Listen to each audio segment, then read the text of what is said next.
Ας λένε ότι είναι βαρυτοί. Αυτοί οι άνθρωποι μας έχουν σώσπετους. Ναι ρε παιδί μου, ο Αντώνης λέγομαι εγώ, Κουνιάρης Αντώνιος λέγομαι. Ζω εδώ, Γκαλίβα αυτή, και τώρα που άρχισαν και πετάνε τα πράγματα αυτά,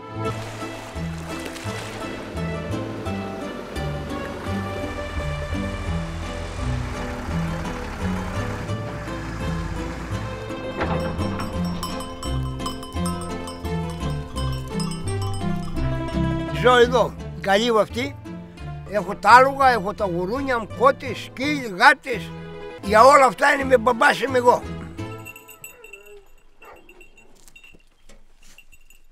Τώρα εγώ είχα ετοιμάσει για να φάω και να μην πάνε στο φαΐ.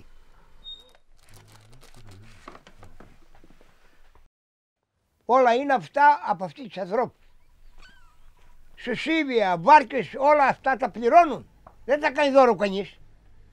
Να, τα χωματερή, δεν μπορώ να πάω παραλία.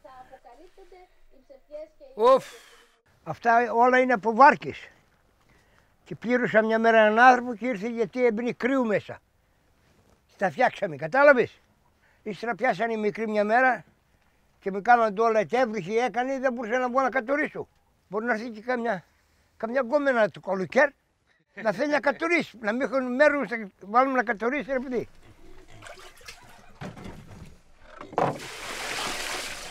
Πλαστικά, βάρκες, χρειάζεται να κάνεις μια καλύβα, κάνεις τα ντύνεις απ' έξω. Θα πάρεις ένα-δυο, θα τα βάλεις, θα το κλείσεις. Χρειαζόμενα είναι πράγματα, δεν χαλάνε. Δεν πάνε να κάνετε μέσα στη βροχή, δεν έχουν ανάγκη.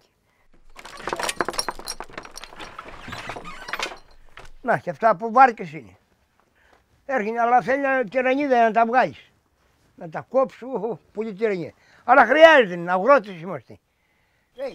Και έχουμε ζώα, χρειάζεται για τα ζώα. Έχουν φύγει από τα μέρια τους.